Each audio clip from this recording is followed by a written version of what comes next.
O mês passado foi um marco diplomático para o presidente chinês Xi Jinping. Ele convidou os líderes dos 5 países da Ásia Central para a cidade de Xi'an para a primeira cúpula conjunta deles com a China. A recepção, com festividade dignas de uma cerimônia de abertura das Olimpíadas, foi luxuosa até para os padrões chineses e tornou oficial a incursão da China em uma região que ainda hoje é muitas vezes conhecida, para o bem ou para o mal, como o quintal da Rússia. Os elogios que Xi Jinping e seus convidados do Cazaquistão, Quirguistão, Tajiquistão, Turcomenistão e Uzbequistão fizeram uns aos outros levaram alguns observadores a apontar uma possível disputa sino-russa pela Ásia Central, na qual Pequim teria acabado de obter uma vitória contra o Kremlin. Na verdade, os jogos de poder chineses e russos na Ásia Central são complexos e sutis. A influência da China está crescendo, mas Pequim está longe de desbancar Moscou como a verdadeira hegemonia da Ásia Central. Além disso, qualquer rivalidade existente é superada por interesses em comum e cooperação. A Rússia pode estar se transformando no sócio minoritário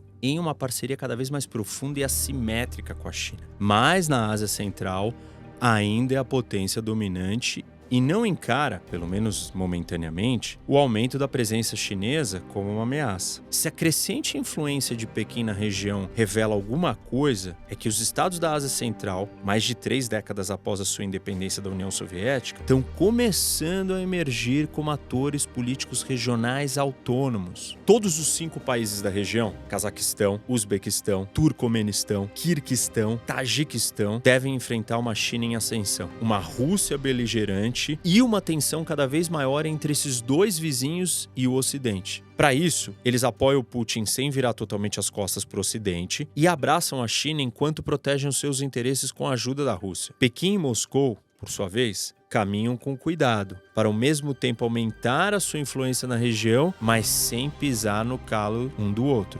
O senso comum é que se Moscou e Pequim entrassem em conflito, provavelmente seria por uma disputa na Ásia Central. Atualmente, a China está explorando um momento de fraqueza russa ocasionado por sua desastrosa invasão na Ucrânia, e a cúpula de Xi'an foi o seu movimento de abertura. A influência global da Rússia foi abalada no ano passado, e a sua influência sobre a Ásia Central não é a exceção. Um exemplo é uma pesquisa recente da Gallup, que constatou que atualmente, no Cazaquistão, mais pessoas desaprovam do que aprovam a influência da Rússia no exterior, uma novidade histórica do país. Embora os governos da região não tenham implementado suas próprias sanções por causa da guerra na Ucrânia, eles não desrespeitaram, pelo menos oficialmente, as sanções ocidentais. Porém, esse desalinhamento em relação a Moscou é mais um ato pragmático de autopreservação econômica do que um sinal de rompimento real. Apenas uma semana antes da cúpula de Xi'an, todos os 5 líderes da Ásia Central viajaram a Moscou para o desfile militar anual do Dia da Vitória, data em comemoração à vitória aliada na Segunda Guerra Mundial. Estar ao lado do presidente russo em um desfile militar enquanto ele invade o país vizinho poderia ser ruim para a imagem dos governantes, mas eles consideram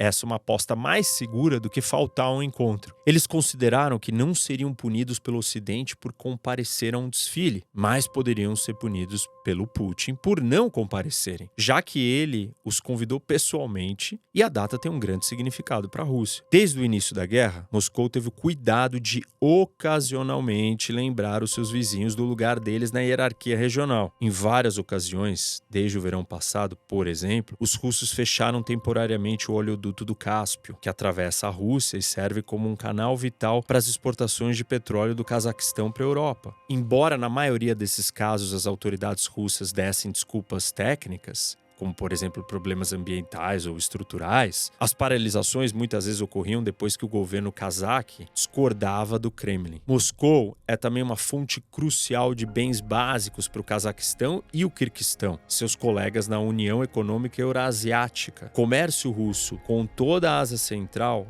está crescendo, tendo aumentado 20% em 2022. Um exemplo claro da dependência desses países aconteceu no início da guerra, quando a Rússia proibiu temporariamente todas as exportações de açúcar e farinha. Isso gerou inflação recorde nos países da região. Outro ponto é que moradores dos países da Ásia Central vão para a Rússia em busca de emprego. De acordo com o Ministério do Interior da Rússia, mais de 10 milhões de trabalhadores imigrantes da Ásia Central chegaram em 2022. 2 milhões de pessoas a mais do que no ano anterior. Junto a esses laços econômicos, está a profunda confiança que une as elites políticas em toda a região. Na Ásia Central, assim como na Rússia do Putin, o poder está principalmente nas mãos de homens mais velhos que cresceram na União Soviética. Eles se conhecem há décadas e falam a mesma língua, tanto cultural quanto literalmente. Em 2022, pela primeira vez em anos, Putin visitou todos os 5 países da Ásia Central em um único ano. Quase todos os membros do Conselho de Segurança da Rússia fizeram viagens semelhantes desde a invasão da Ucrânia,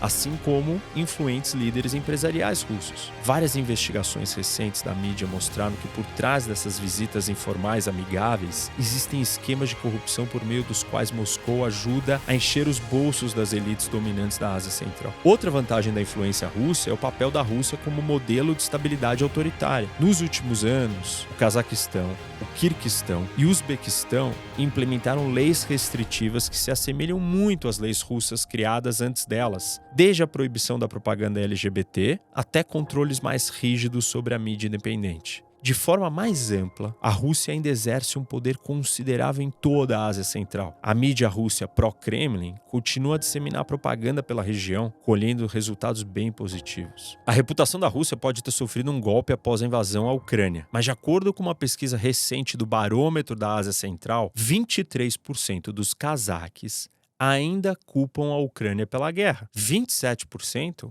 acham que a Rússia é responsável e metade dos entrevistados está indeciso. No Quirguistão, 30% culpam a Ucrânia e apenas 19% consideram a Rússia responsável. Mas a noção de que a China está tentando substituir a Rússia como potência hegemônica da região pode não ser tão precisa. Quando os dois lados discordam, Moscou tem pouca escolha a não ser recuar e se adaptar. Mas em muitas questões, os interesses chineses e russos não competem. A guerra na Ucrânia e a tensão cada vez maior entre China e os Estados Unidos aproximaram Moscou e Pequim. Essa interdependência se estende também às suas relações na Ásia Central. Uma maior presença da China na região é muito visível no comércio e no investimento, inclusive por meio de projetos relacionados à iniciativa da nova Rota da Seda. Aqui vale uma lembrança, pessoal. Quem não assistiu ainda, eu tenho um vídeo só sobre a nova Rota da Seda. Assistam aqui no canal. Continuando, o comércio da China na região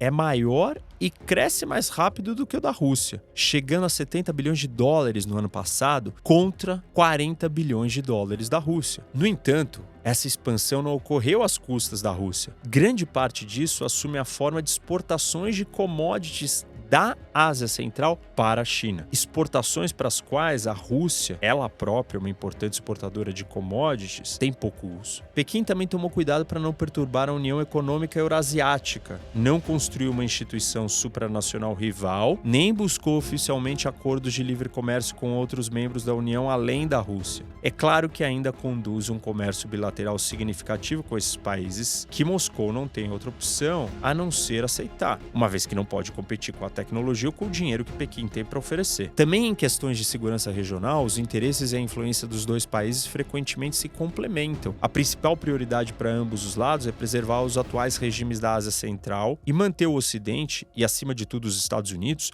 longe da região. A Rússia continua sendo uma presença imponente. O Cazaquistão, o Quirguistão e o Tajiquistão estão todos sob seu guarda-chuva de segurança como parte da organização do Tratado de Segurança Coletiva liderado pela Rússia. Essa aliança é algo como a OTAN dos russos. O Tajiquistão e o Quirguistão também abrigam bases militares russas e compartilham de um sistema de defesa aérea unificado com a Rússia. Os militares da região têm relações próximas com os russos, incluindo acesso a armas armas a preços subsidiados e treinamento e educação conjuntos em academias russas. Mesmo o Uzbequistão e o Turcomenistão, embora não sejam membros da CSTO, têm acordos bilaterais com a Rússia que limitam a sua capacidade de expandir seus laços de segurança com outros países. Os acordos também dão à Rússia a capacidade de intervir política e militarmente em questões domésticas, uzbeques e turcomanas, poderes que a Rússia usou quando liderou uma operação de manutenção da paz para reprimir confrontos no Cazaquistão em janeiro de 2022. O episódio foi um lembrete contundente que Moscou continua sendo o único ator externo que pode usar suas forças armadas para sustentar regimes amigos na região. Ao contrário da Rússia, que tem seus interesses de segurança na Ásia Central mais relacionados à segurança nacional e competição geopolítica, a China se contenta em proteger seus interesses comerciais e garantir que os desenvolvimentos nos países vizinhos não ponham em risco sua estabilidade política doméstica. A província de Xinjiang, no extremo oeste da China, faz fronteira com o Cazaquistão, Quirguistão e o Tajiquistão,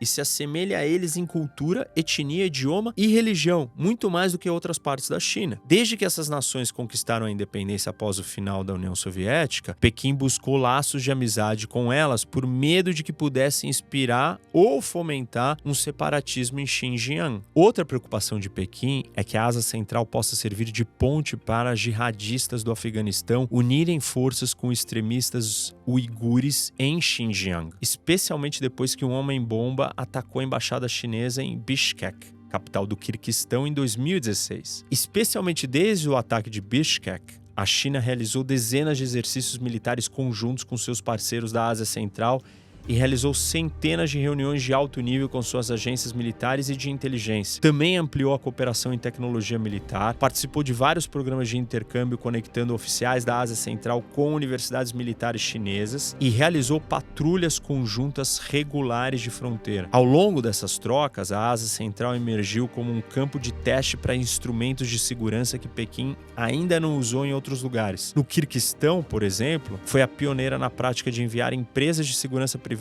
para proteger investimentos chineses. Outra experiência desse tipo foi enviar policiais chineses para patrulhar fronteiras estrangeiras. Desde 2018, a China estabeleceu 2 dessas bases na fronteira Tajik-afegã, atuando como um multiplicador de força para as autoridades tajiques. Embora a primeira dessas bases tenha sido uma infeliz surpresa para o Kremlin, a segunda, construída em 2021, não levantou muitas objeções. Parece que Moscou passou a ver o aumento gradual da presença de segurança da China não como um desafio, mas como uma oportunidade para dividir o ônus. A mudança de opinião da Rússia sobre as bases chinesas no Tajiquistão aponta para uma mudança mais ampla. A ascensão da China como ator influente nos países ao longo de sua fronteira não está acontecendo contra a vontade da Rússia, mas em um momento em que os laços entre os dois países estão se aprofundando, ainda que de forma simétrica e a favor da China. Mesmo que haja motivo para uma competição na Ásia Central, tanto Moscou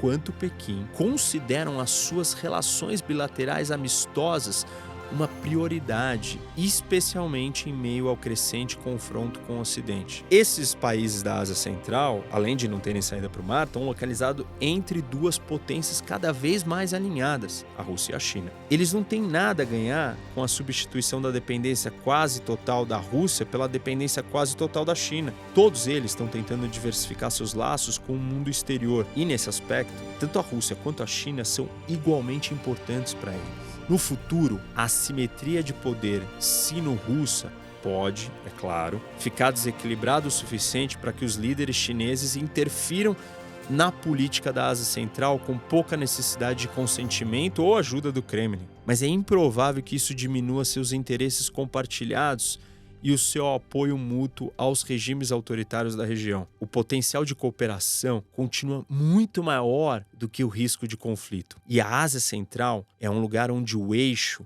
sino-russo se fortalece em vez de enfraquecer.